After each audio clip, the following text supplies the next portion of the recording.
अस्सलाम वालेकुम। आज हम MTS 623 जो कि टेंसर एनालिसिस है उसको शुरू करने जा रहे हैं। तो इसको मैं डिटेल में समझाने की कोशिश करूँगा। लेक्चर हो सकता है थोड़ा लंबा भी हो जाए, लेकिन आपने इसको और से समझना है और साथ आपने ऐसा करना है कि साथ आपने खुद ही प्रैक्टिस करनी है, तभी आपको ये समझ आएगा। बहुत ही आसान सा सब्जेक्ट है, सिर्फ थोड़ी सी प्रैक्टिस की ज़रूरत है। तो इसके ये शुरू में कुछ जस्ट इसकी ये चीज़ है कि ओरिजिनल टेंसर ये जस्ट पढ़ने की ज़रूरत है। तो यहाँ से शुरू करते हैं, वाई वी नीड टेंसर्स। तो टेंसर हमें क्यों ज़रूरत होती है? असल में ये चीज़ है कि अगर हमारे पास कोई डायमेंशन है, जैसे हम किस चीज़ को फिज़िकली तौर पे रिप्रेजेंट करते हैं, तो हमारे पास अगर 3 डायमेंशंस तक अगर हमने प्रेजेंट करना हो तो उसको तो हम रिप्रेजेंट कर सकते हैं। जैसे कि हम आई जे के जैसे कि एक्स वाई जेड, इस तरह की एक्स वाई जेड की डायरेक्शंस को आई जे के कंपोनेंट की सूरत में लिखते हैं। लेकिन वो कहाँ तक लिखते हैं? वो जब तक हमारे पास 3 डायमेंशन स्पेस हो। लेकिन अगर 3 डायमेंशन से ज़्यादा स्पेस हो जाए तो फिर हमें आप इमेजिन करें ना, अगर 3 डायमेंशन से ज़्यादा हो जाए तो हम कैसे लिखेंगे? इमेजिन जस्ट कर सकते हैं कि 3 से ज़्यादा भी डायमेंशन हो सकती हैं। तो ठीक है, उसके लिए ये कुछ एग्जांपल दी गई हैं। तो उसके लिए ये सब्जेक्ट है कि टेंसर्स हमें क्यों ज़रूरत होती है। ठीक है, तो जस्ट ये यहाँ पे वही तारफ़ है। उसके बाद what is tensor? Tensor can be regarded as general name of multi way array data. ठीक है, इन पिक्चर में आप देख लेना, पहले की जो ये डायग्राम है इसमें 0 वे टेंसेस है, सेकंड में 1 वे टेंसेस है, जस्ट लंबाई है। ये थर्ड में 2 वे टेंसेस, इसमें लंबाई और चौड़ाई दोनों है। उससे अगले में ये क्या है जी? 3 वे टेंसर। इसमें क्या चीज़ है? लंबाई है, चौड़ाई है और ऊंचाई है। ठीक है, इस तरह फिर आगे 4 वे टेंसेस है। इस तरह आगे चलते N वे टेंसेस है। मतलब ज़्यादा जैसी जैसी ज़्यादा मैशें होती जाती हैं वो हमें ज़्यादा टेंसर ज़रूरत होते हैं। तो टेंसर की ये डेफिनेशन है जी, in N m dimensional space a tensor of a rank n is mathematically object that has n indices. m की पावर n इसको लिखते हैं, ठीक है, components and obey certain transformation rule. उसके बाद रैंक ऑफ टेंसर क्या होता है? The rank of a tensor also known as order of degree of tensor, कि वो उसकी डिग्री कितनी है। ठीक है, वो कितनी उसकी डायरेक्शन है, तो जितनी डायरेक्शंस होगी उसको हम डिग्री कहते हैं, तो उसी को हम रैंक कहेंगे। ठीक है, जैसे कि फॉर एग्जांपल m है अभी, ये एक स्केलर है। ठीक है, तो टेंसर ऑफ रैंक 0 उसको हम अब m से लिख लिया। ठीक है, उसके बाद v अल्फ़ा, तो इसमें अब एक चीज़ शो की गई है, तो इसकी degree of rank of tensor इसका 1 है। इस तरह v के ऊपर सुपरस्क्रिप्ट ने और बीटा लिख दिया, तो इसका भी रैंक 1 है क्योंकि इसके साथ भी एक ही सुपरस्क्रिप्ट में आ रहा है। और थर्ड एग्जांपल में t के साथ ओमेगा और डेल्टा है, तो इसके रैंक कितना है? इसका रैंक 2 है। उसके बाद अब हायर डायमेंशनल स्पेसेस। डायमेंशंस क्या होती है? डायमेंशंस से आप बखूबी वाकिफ़ हैं। ये वही चीज़ हैं जैसे कि इस डायग्राम में देखें, सबसे पहले एक पॉइंट है, तो पॉइंट की आपको पता है कोई डायमेंशन नहीं होती है। उसके बाद एक लाइन है, लाइन की एक डायमेंशन होती है। उसके बाद स्क्वायर है, स्क्वायर की 2 डायमेंशन होती हैं। उसके बाद क्यूब है, क्यूब की 3 डायमेंशन होती हैं। तो ये चीज़ डायमेंशन है। उसके बाद डायमेंशनल स्पेस की डेफिनेशन दी गई है, a coordinate system in which the exact position of a point is determined with two numerical value is called two-dimensional space। तो ठीक है, ऐसी स्पेस जिसमें एक पॉइंट या एक बॉडी को डिस्क्राइब करने के लिए हमें 2 डायमेंशंस की ज़रूरत होती है, तो वो 2 डायमेंशनल स्पेस कहलाती है। आगे बताया गया जी, in Euclidean geometry two perpendicular number lines are intersected at their middle point. ये वही चीज़ है जैसे हम ग्राफ बनाते हैं तो 2 लाइंस को हम मिडल में इंटरसेक्ट करवा लेते हैं, एक को हम एक्स एक्सिस कहते हैं, एक वाई एक्सिस कहते हैं। तो ये वही चीज़ बताई गई है। उसके बाद टू डायमेंशनल स्पेस देख लें, ये 2 डायमेंशनल स्पेस होती है जैसे मैं आपको बता रहा था। इसमें एक ओरिजिन होता है जिसको हम जहाँ पे दोनों लाइंस आपस में मिल रही होती हैं उसको हम ओरिजिन कहते हैं। इस तरह कोऑर्डिनेट एक्सेस, एक को हम एक्स एक्सेस कह देते हैं, एक को वाई एक्सेस कह देते हैं। उस तरह फिर कोऑर्डिनेट्स होते हैं। पहला कोऑर्डिनेट आपको पता है इसमें दोनों पॉजिटिव वैल्यू होती हैं। सेकंड जो कोऑर्डिनेट है उसमें एक्स की वैल्यू नेगेटिव होती है, वाई की पॉजिटिव होती है। थर्ड में दोनों की नेगेटिव होती हैं। और जो फोर्थ होता है उसमें एक्स पॉजिटिव होता है जबकि वाई नेगेटिव होता है। उसके बाद ये dimensional space. Dimensional space, we can expand our two-dimensional XY coordinate system into a three-dimensional coordinate system using X, Y and Z axis। जैसे कि हम 3 एक्सेस यूज़ करते हैं X, Y, Z, तो हम इसको हम 3 डायमेंशनल स्पेस में बयान कर सकते हैं। ये वही चीज़ है जिसका हम ऑलरेडी इस्तेमाल करते आ रहे हैं। तो इसका ग्राफ इस तरह बनाते हैं, एक एक्स एक्स की लाइन बना लेते हैं, एक वाई की, एक जी की, और जहाँ पर पॉइंट हमने डिस्क्राइब करना होता है उसके साथ हम उसकी 3 पोजीशन बताते हैं। एक्स की वैल्यू बताते हैं, वाई की भी और जी की भी। इस तरह फिर higher dimensional spaces, more than 3 dimensional spaces are treated as higher dimensional spaces. For example we can think of dimensions as ways in which we can move up and down. ठीक है, तो एक हम ऊपर नीचे हरकत कर सकते हैं, एक दाएं बाएं हरकत कर सकते हैं, एक आगे पीछे हरकत कर सकते हैं। तो ये 3 डायमेंशंस हो गई हैं। ठीक है, इनका तो हमें पता है कि ये 3 डायमेंशंस होती हैं। उसके बाद ये कहता है कि जी अगर आप इमेजिन करें, वी कैंट इमेजिन, ये कह रहा है हम इमेजिन नहीं कर सकते कि हम 4 डायमेंशनल स्पेस में रह रहे हैं। तो चौथी डायमेंशन किस तरफ होगी?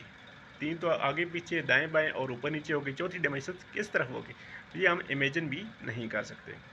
इस तरह फिर हायर डायमेंशन स्पेस क्या है? However now imagine you are arranging to meet someone, not only do you need to give them the 3 coordinates of the place you are meeting. तो आप किसी को मिलना चाह रहे हैं तो आप उसको 3 डायमेंशन नहीं दे रहे, तो you also need to tell them the time, आपको टाइम भी बताना है। ठीक है, मीटिंग के लिए। तो ये कह रहे हैं कि जो टाइम और स्पेस है ये 4 डायमेंशंस अब बन गई, साथ आपने टाइम भी स्पेस कर दिया। ठीक है, तो ये अब 4 डायमेंशंस आ गई हैं। इस तरह मज़ीद भी आपकी डायमेंशंस बन सकती हैं। उसके बाद ये एप्लीकेशंस ऑफ टेंसर्स हैं। एप्लीकेशन ऑफ टेंसर्स क्या हैं? मैकेनिक्स में इसकी जो एप्लीकेशन है, स्ट्रेस टेंसर है, स्ट्रेन टेंसर है, इलास्टिक टेंसर है, इनर्शिया टेंसर। इस तरह इलेक्ट्रोमैग्नेटिज्म में मैक्सवेल इक्वेशंस हैं, रिलेटेड टेंसर्स हैं, यही कुछ चीज़ बताई गई है। इस तरह थ्योरी ऑफ रिलेटिविटी में Riemannian tensors, Ricci tensor, Einstein tensor, तो इनको आगे जाके हम पढ़ेंगे तफसील के साथ। उसके बाद एप्लीकेशंस ऑफ टेंसर्स बताई गई हैं जी। तो इसकी क्या एप्लीकेशंस हैं? To represent mechanical stress as stress tensor in continuum mechanics, to measure deformation through deformation tensors and strain via tensors in continuum mechanics, to represent diffusion as tensor in diffusion tensor imaging। तो ये कुछ इसकी examples बताई गई हैं। उसके बाद applications of tensor, कि टेंसर फ्लो कैसे करता है। ठीक है, तो टेंसर फ्लो में क्या जी? TensorFlow is an open source end to end platform for creating mechanic learning application. It is simple math library that use data flow and differentiable program to perform various task focus on training and inference to deep neural networks. तो ये इसकी एक छोटी सी एक example बताई गई है। ठीक है, उसके बाद ये हाउ टेंसर्स फ्लो वर्क्स। तो इसमें क्या चीज़ है? TensorFlow enables you to build data flow graphs structures to define how data moves through a graph by taking inputs and multi dimensional arrays called tensors. उसके बाद जी applications of TensorFlow बताई गई जी। Currently TensorFlow is used in variety of Google applications like Google Photos, Google Translate, Gmail, search engine, translate, image captioning and recommendation. तो ये कुछ इसकी एग्जांपल बताई गई हैं। तो अब असल चीज़ तो अब आई है फ्री एंड डमी इंडिसेस, जो कि अहम चीज़ है। पहले जस्ट इसका तारफ था, अब फ्री एंड डमी टेंसर जो कि हमने आगे जाके पढ़ना है। उसके बाद टेंसर नोटेशन, टेंसर नोटेशन में बता रहा है कि टेंसर को आप रिप्रेजेंट कैसे करते हैं। तो ये देखें, जैसे एक्स के सब स्क्रिप्ट में आई है, इस तरह यू के सब स्क्रिप्ट में 1 है, बी के सब स्क्रिप्ट में KLM है। तो ये आप सब स्क्रिप्ट में लिख सकते हैं, सुपर स्क्रिप्ट में भी लिख सकते हैं। जैसे नीचे एक्स के सुपर स्क्रिप्ट में आई लिखा हुआ है, तो सब स्क्रिप्ट सुपर स्क्रिप्ट दोनों में लिख सकते हैं, आप किसी एक में भी लिख सकते हैं, ठीक है। आगे ये बताया कि सब स्क्रिप्ट और सुपर स्क्रिप्ट क्या होता है। सब स्क्रिप्ट जैसे कि आपको पता है, एक कैपिटल लेटर लिखते हैं, उसके नीचे एक छोटा सा जो हम वर्ड डालते हैं उसको सब स्क्रिप्ट कहते हैं, और जो उसके ऊपर छोटा सा वर्ड डालते हैं उसको हम सुपर स्क्रिप्ट कहते हैं। तो ये टेंसर्स को बयान करने के तरीके हैं। उसके बाद इंडिसेस क्या हैं। Indices assume values from an index set. They successively assume each value from the given indices set. For example, if ith take the values from 1 to 4, जैसे कि आप ये देखें AI है हमारे पास, तो I की वैल्यू हम कहते हैं 1 से 4 तक है। तो इसके लिए हमारे पास सेट क्या बनेगा, A1, A2, A3 और A4। नीचे एग्जांपल में हमारे पास AJ है, और J हमें J कहाँ तक है, J 1 से 3 तक है। तो इसके लिए हमारे पास क्या बनेगा, A1, A2, A3, दरमियान में हम कामा डाल देते हैं। इस तरह BK की वैल्यू है, और K की वैल्यू कहाँ से है, 0 से 3 तक है। तो हमारे पास क्या चीज़ बनेगी, B1, B2, B3 और B4। तो ये इसको बयान करने के तरीके हैं। उसके बाद फ्री एंड डमी इंडिसेस, तो इसको अब हम देखते हैं जी।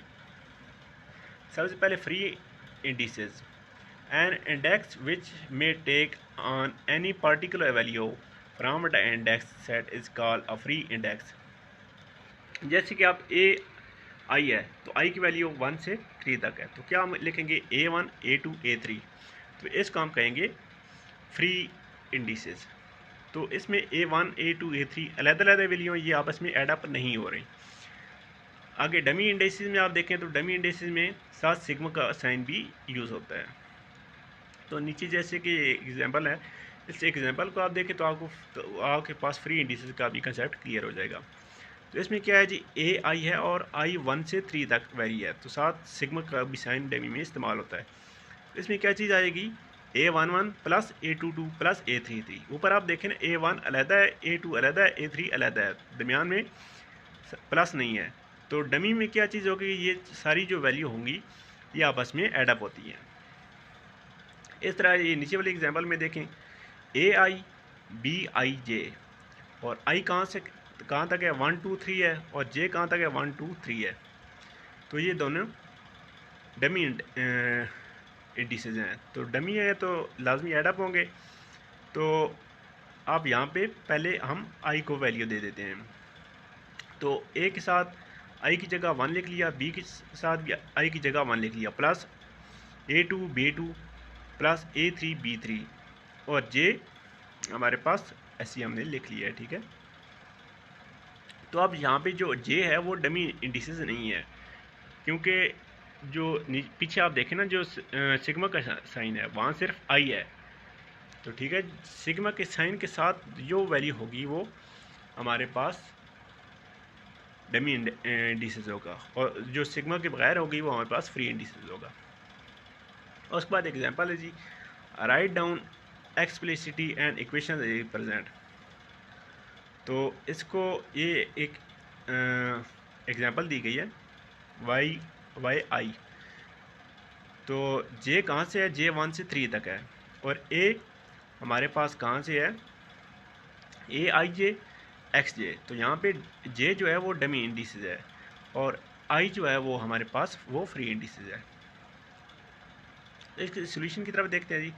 First differentiate the free and dummy indices in expression. तो यहाँ पे वही चीज़ बताई गई, I हमारे पास फ्री इंडिसेस है और J हमारे पास डमी इंडिसेस है। तो सेकंड में क्या कहता है, then apply the sum over the dummy indices. Dummy indices हमारे पास J है, तो J के लिए हमारे पास जो वैल्यू है 1 से 3 उसका हम सम कर लेंगे और आई ऐसे ही लिख लेंगे, क्योंकि आई हमारे पास फ्री इंडिसेस है।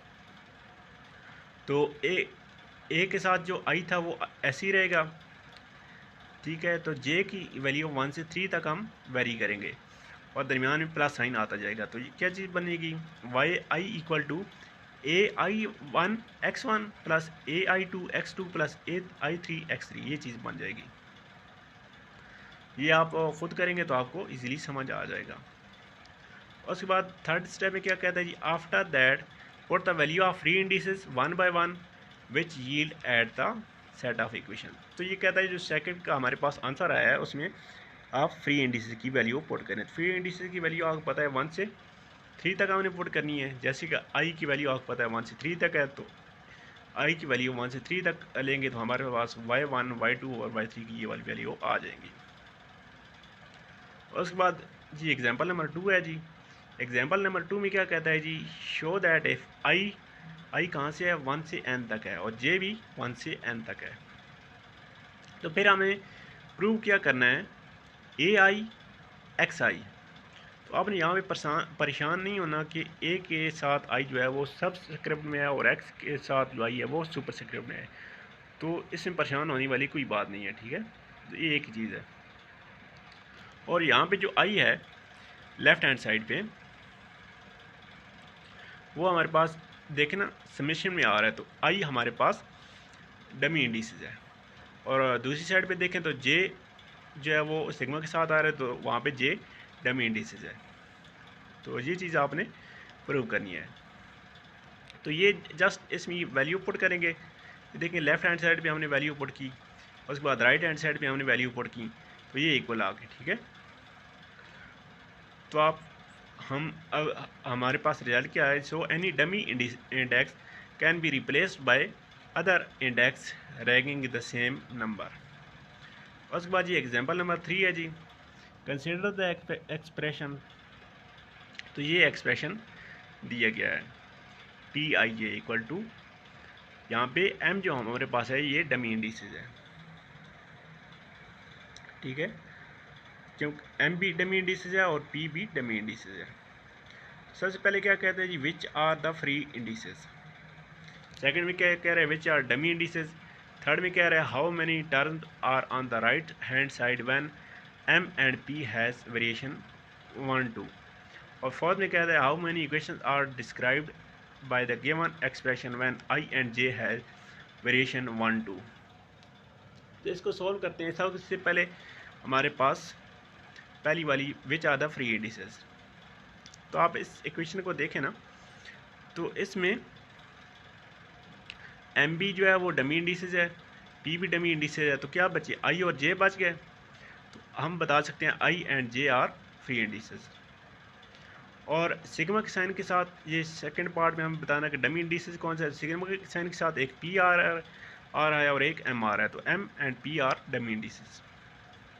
तो थर्ड में क्या कह रहे हैं, थर्ड में how many terms on the right hand side when M and P has variation 1 and 2।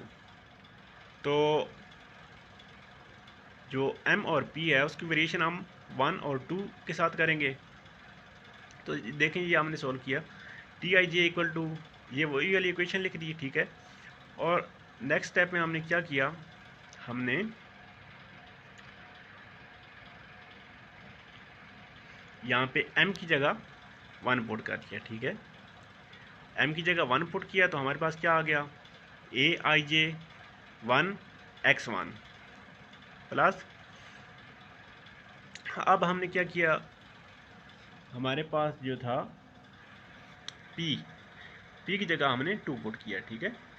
तो क्या बन गया, नहीं सॉरी, इसमें क्या किया, अब हमने किया कि M की जगह अब हमने 2 पुट किया, तो AIJ 2 x2 प्लस के साथ अब B वाली जो सेकंड वाली जो इक्वेशन है उसको हम सॉल्व करते हैं। तो P की जगह पहले हम 1 लिखेंगे, फिर B की जगह 2।